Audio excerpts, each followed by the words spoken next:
સુરેન્દ્રનગરમાં સોની સમાજના વેપારીઓએ કલેક્ટર કચેરીએ કરી રજૂઆત। મોરબીમાં સોની યુવકની હત્યાની ઘટનાને લઈને આક્રોશ ફાટી નીકળ્યો છે। સુરેન્દ્રનગર, વઢવાણ,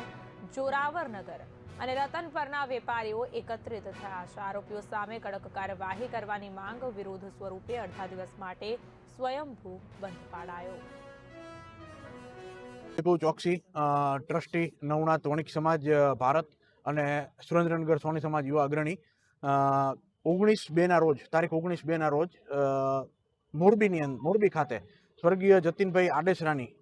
કરપીણ હત્યા એક નજીવી બાબત માટે ગાડીને ઓવરટેક કરી અને સાઈડ નહીં આપવા બાબતે બે યુવકોએ જે કરી છરીના ઘા મારી એના માટે આજે અમે સમગ્ર સુરેન્દ્રનગર સોની સમાજ મોરબી સોની સમાજની અંદર જે આ ઘટના ઘટી છે, સ્વર્ગીય જતીનભાઈ આડેસરાનું જે મૃત્યુ થયું છે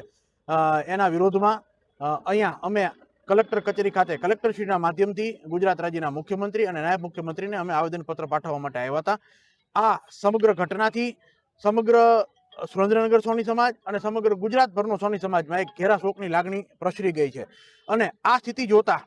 સરકારશ્રીને અમે નમ્ર વિનંતી કરીએ છીએ કે મોરબીની અંદર જે ઘટના થઈ એ માત્ર ખાલી સોની સમાજના વ્યક્તિ માટે નહીં પણ એક વેપારી માટે માથે હુમલો થયાની એક આ ઘટના છે।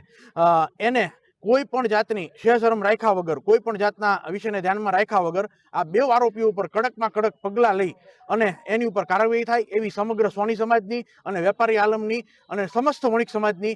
માગણી અને લાગણી છે આ વિષયમાં। અને અહીંયા ખાલી માત્ર આવેદનપત્ર આપી એવું જ નહીં પણ આજે બપોરે 1 વાગ્યા પછી હું અશોકભાઈ ચાંપાનેરિયા સુરેન્દ્રનગર સોની સમાજના મંત્રી જણાવું છું કે આજે મોરબી ખાતે 19 તારીખે જે કરપીણ જતીનભાઈ સોનીની કરપીણ હત્યા થઈ એને અમારો સુરેન્દ્રનગર સોની સમાજ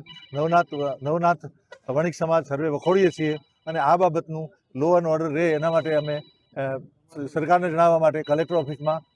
આવેદનપત્ર આપ્યું છે અને જતીનભાઈના કુટુંબને ન્યાય થાય અને કાયદો અને વ્યવસ્થા જળવાય એના માટે અમારી સર્વેને અપીલ છે અને આજે બપોર પછી સુરેન્દ્રનગર, વઢવાણ, જોરાનગર સમગ્ર સોની સમાજની દુકાનો બંધ રાખી અને અમારો વિરોધ વ્યક્ત કરીએ છીએ। વંદે માતરમ।